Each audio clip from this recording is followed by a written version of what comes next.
कंवारी ननद। अंजलि की उम्र लगभग 30 साल हो चुकी थी। वो एक स्कूल में टीचर की जॉब करती थी। अंजलि के घर में उसकी माँ के अलावा उसका छोटा भाई और भाभी भी रहा करते थे। 30 साल की उम्र होने के बाद भी अंजलि की अब तक शादी नहीं हुई थी। इस बात को लेकर अंजलि की माँ रुक्मिणी देवी काफी परेशान रहा करती थी। माँ, मैं स्कूल जा रही हूँ, जरा मेरा टिफिन तो दे दीजिए। अब क्या पूरी जिंदगी मैं तुझे टिफिन बनाकर देती रहूंगी? अरे कुछ सोचा भी अपने बारे में या बस ऐसे ही? क्या माँ, सुबह सुबह फिर वही बातें लेकर बैठ गई। माँ गलत क्या कह रही है अंजलि दीदी? इतनी उम्र हो चुकी है आपकी, माँ कब तक आपकी सेवा करती रहेंगी? भाभी, मैंने माँ को कब कहा कि मेरी सेवा करो? वैसे भी अपना टिफिन मैं खुद तैयार कर लेती हूँ, बस टेबल से उठाकर देने को ही तो कहा था। वैसे अंजलि दीदी, देखा जाए तो टिफिन उठाकर देने की उम्र तो आपकी है। आपका अपना घर परिवार बच्चे होते तो ये जिम्मेदारी आज आप पूरी कर रही होती। एक बात मेरी समझ में नहीं आती, अगर मेरी शादी नहीं हुई तो इसमें मेरी क्या गलती है और तुम सब लोग मेरे पीछे क्यों पड़े रहते हो? अरे कुछ कहना क्या पीछे पड़े रहना होता है? अपने छोटे भाई को देख, तुझसे 3 साल छोटा है लेकिन 2 बच्चे खेल रहे हैं आंगन में। मुझे आप लोगों की कोई बात नहीं सुननी, जा रही हूँ मैं। और आप में से किसी को मेरा कोई काम करने की जरूरत नहीं है, मैं खुद संभाल लूंगी। इतना कहकर अंजलि वहां से चली जाती है। शाम को जब अंजलि अपने स्कूल से लौटकर घर वापस आती है तो उसने देखा कि पड़ोस वाली निर्मला चाची वहां पर बैठी हुई थी। क्या बात है अंजलि बिटिया, नौकरी करके वापस आ गई? जी चाची जी, कैसी हैं आप? मैं तो ठीक हूँ बेटा, तुम बताओ शादी के बारे में कुछ सोचा या नहीं? अरे रहने दीजिए ना, इससे तो शादी की बात करना ही बेकार है। कुछ भी कहो तो गुस्सा करती है, बात बात पर आंखें दिखाती है। माँ, आप ऐसा क्यों कह रही है? मैंने कब आप पर गुस्सा किया?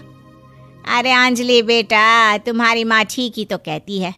30 की होने आई हो, अब तुम्हें भी शादी वादी कर लेनी चाहिए।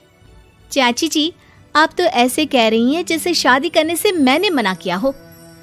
रहने दीजिए निर्मला चाची, हमारी अंजलि दीदी को अभी तक उनकी पसंद का दूल्हा नहीं मिला ना, इसीलिए वो शादी नहीं कर रही। भाभी, ऐसी कोई बात नहीं है। अरे तो फिर क्या बात है?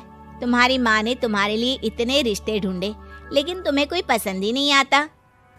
क्या है ना चाची जी, हमारी ननद रानी नौकरी जो करती है ऐसे ही थोड़ी ना किसी को पसंद कर लेंगी। अरे भाई, नौकरी का घमंड है तो बात अलग है, कोई और बात हो तो बताओ, कोई रास्ता निकाला जाए। नहीं नहीं चाची जी, कोई बात नहीं है, बस मुझे अभी तक अपनी पसंद का कोई मिला नहीं है। सुन लिया आपने, इस लड़की के तो पर निकल आए हैं और इतनी उम्र में अपनी पसंद का कोई मिलेगा भी नहीं इसे। माँ, आप मेरी शादी को लेकर हमेशा मुझे ताने क्यों मारती रहती हैं? अपनी माँ की बातें तो ताने लगती है। ताने हैं? बताओ, मैंने कुछ गलत कहा क्या? देखो, ये सब छोड़ो, मेरी दूर की बुआ का बेटा है, उसकी अभी शादी नहीं हुई है, उम्र होगी कोई 34-35 साल। आप कहें तो बात आगे बढ़ाऊं? अरे हाँ हाँ, क्यों नहीं, ये भी कोई पूछने की बात है। अरे जल्दी से लड़के को यहाँ बुला लो। माँ, आप मुझसे पूछे बिना मेरी शादी की बात करने जा रही हैं और मेरी उम्र 30 भी पूरी नहीं हुई है। निर्मला चाची कह रही है कि वो लड़का 35 साल का है। अंजलि दीदी, आपको क्या लगता है इस उम्र में कोई फिल्म का हीरो आएगा आपके लिए? देखिए, अब पसंद और नापसंद की बात तो रहने दीजिए, पसंद करने की उम्र तो आपकी निकल चुकी। अब तो जो भी मिले उसी से शादी कर लीजिए, इसी में भलाई है। तेरी भाभी बिल्कुल ठीक कह रही है। अब जैसा रिश्ता मिले उसके लिए हाँ कर देना, ताकि हम भी गंगा नहाए। ठीक है, चलिए मैं उस लड़के को कहती हूँ, वो कल ही अंजलि को देखने आ जाएगा। अगले दिन निर्मला चाची के दूर का रिश्तेदार अंजलि को देखने उसके घर आता है। उसका नाम था अजय। अंजलि जी, तो आप नौकरी करती हैं, वो भी स्कूल में? जी हाँ, मैं स्कूल में टीचर हूँ। हमारी बेटी बहुत होशियार है। अरे पढ़ने लिखने में इतनी होशियार है, इसीलिए तो इसकी नौकरी लगी है स्कूल में। हाँ हाँ ठीक है आंटी जी, ज़रा मुझे भी तो बात करने दीजिए आपकी बेटी से। जी पूछिए ना, क्या पूछना चाहते हैं? अंजलि मैडम, ये तो बताइए कि आपने अभी तक शादी क्यों नहीं की? बस ऐसे ही, कहीं कोई रिश्ता पसंद नहीं आया इसलिए। लेकिन क्या मैं आपसे पूछ सकती हूँ कि आपने शादी क्यों नहीं की? अंजलि, क्या कर रही हो तुम? लड़कियों को इस तरह की बातें नहीं शोभा देती। रहने दीजिए आंटी जी, आपकी बेटी काफ़ी पढ़ी लिखी है, मैं उनके सवाल का जवाब दे ही देता हूँ। वो क्या है ना, मुझे भी अभी तक अपनी पसंद की कोई लड़की नहीं मिली। अच्छा, कोई बात नहीं। वैसे आपकी तनख्वाह कितनी है? कितना कमा लेती हैं महीने का? जी यही कोई 25,000 महीने। बस 25,000? इतने से क्या होता है? इतने से तो आजकल घर भी नहीं चलता।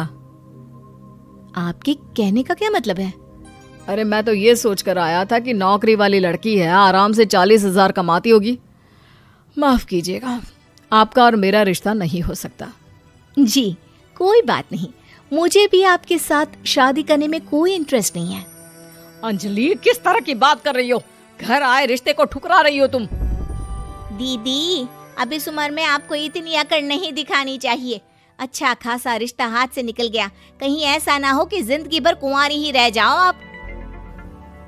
कुछ दिन और ऐसे ही निकल जाते हैं और अंजलि की शादी कभी नहीं होती। अंजलि के परिवार वाले बिंदास उसे ताने मारते रहते हैं, लेकिन अंजलि एक बड़ी नौकरी की तैयारी करती है और उसमें सिलेक्ट होने के बाद अंजलि को एक बहुत बड़ी नौकरी मिल जाती है। अब तो दीदी के नखरे और भी ज्यादा बढ़ जाएंगे भाई, अब तो इतनी बड़ी नौकरी जो लगी है, अब इनकी शादी होने से रही। माँ, मुझे नौकरी के लिए दूसरे शहर जाना पड़ेगा। आप जानती हैं ये बहुत बड़ी जॉब है और इसमें पैसे भी बहुत ज्यादा मिलेंगे। अच्छा, कितने पैसे मिलेंगे बेटा? माँ, मुझे हर महीने 90,000 सैलरी मिलेगी। क्या? अरे वाह वाह, ये तो बहुत अच्छी बात है। लेकिन फायदा क्या? कितने भी पैसे मिले, शादी तो हुई नहीं ना तुम्हारी। अंजलि नौकरी करने के लिए दूसरे शहर में चली जाती है और जब कुछ महीनों के बाद वो वापस घर आती है तो उसे अपने पति के साथ देखकर उसके घर वाले हैरान रह जाते हैं। अरे अंजलि, तूने शादी कर ली और हमें बताया तक नहीं। और दामाद जी करते क्या है? इतनी बड़ी कार है उनकी। माँ, मैं आपको सब कुछ बताना चाहती थी, लेकिन आप सबके ताने सुनकर बहुत दुखी हो गई थी और इसलिए मैंने अपनी पसंद से शादी कर ली। मेरे पति मेरे साथ ही ऑफिस में नौकरी करते हैं और बहुत बड़े अफसर हैं। और एक बात बताऊं माँ, आज मैं बहुत खुश हूँ।